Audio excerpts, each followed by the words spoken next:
Hey everyone, it's me, Dallas. I'm here to do a vlog for the 300th episode of One Day at a Time. Before I get into the episode itself and, Reese dying and the whole cancer storyline, I just sort of maybe wanted to go over some of my highs and lows of 300 episodes. I can't believe it's been 300 episodes. I think, it's hard to know where I would have been episode count-wise if I hadn't taken that 4-year hiatus. But I think the thing I'm most proud of is since I've brought the series back in 2009, I've been very consistent with releasing episodes. I've never really had a long break again, so I'm really proud about that. In terms of storylines, some of my highs are probably my favorite storyline was Cassie taking over Helen's life and kidnapping Helen and Natasha, only because I don't think anyone saw it coming, but also I had planted the seeds before the reveal long before, so I thought that was really well executed. I also really liked the Lake Tahoe arc that just aired this summer. That was one of my favorite things to do.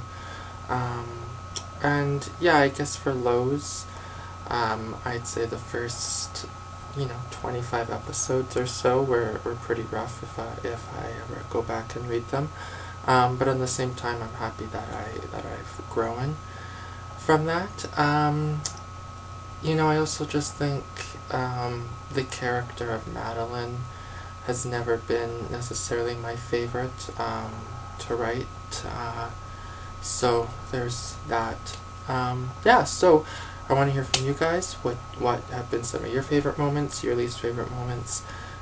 You can leave comments here or on my forum or tweet me, whatever's easiest for you. So on to episode 300. Reese dies.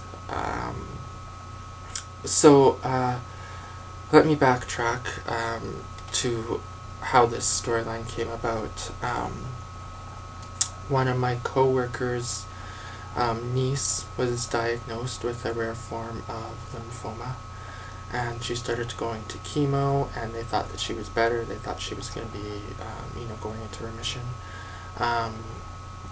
And then about 2 months later, from learning she was going to be in remission, she relapsed, and within 3 weeks of that, she had passed away.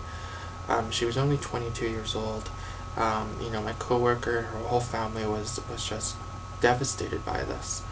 And I thought this would be a great soap opera storyline.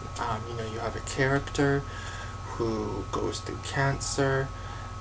They think they're going to beat it, only it comes back dead. So I went through my cast, and this happened. I'm far ahead in my writing, so gosh, this probably would have been sometime in 2013 that this happened. And so I started looking at my cast, and I also I've always wanted to make sure that my cast doesn't get too big. And so I was looking at my cast, and I was like, well, who could get cancer that this would impact?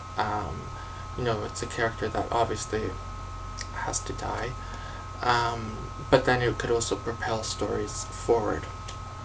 I did go through a number of different scenarios in my mind. And then I thought of Reese, and it just really made sense with Reese. Where I was in my writing when I came up with this was Reese and Craig had an affair, and Andy had just found out about that, and I'm like, if I put Andy and Reese back together, and then this was their new conflict, that would be great. Just because as a couple, they had already done,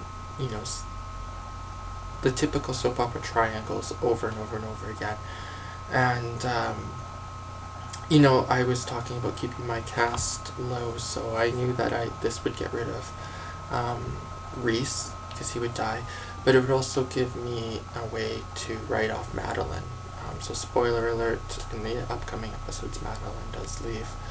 And that makes sense, her parents are both dead, Rhys is now passed, so it just opens up that door for her to go on and then, free up the canvas, the writing space for people that are actually there driving a story and telling the good storylines. So it wasn't easy giving Rhys the cancer and writing it, but I've really enjoyed a lot of the quieter moments that the storyline has brought. We've had a lot of really nice quiet moments with Andy and Rhys and Madeline, and those types of scenes are also really what makes a good soap opera. It's not all of the fast-paced action of like the Lake Tahoe arc, for example. So yeah, the story was based on a reality, and that's why I decided to go there. This will definitely take, obviously Madeline, I've said is going to leave, but it'll take Andy into a whole new direction for the next year or so. So, it'll be good storytelling. I think, sometimes you have to let characters go, you have to let characters die in order to really push the series and characters forward. So that's why I did it. So again, I hope you guys like the twist. I know it's sort of been a doom and gloom summer with Leah dying and now Rhys dying, but yeah, I hope you guys are enjoying it. So if you want, leave me comments here, forum, tweet me your highs and lows of the last 300 episodes and about this episode.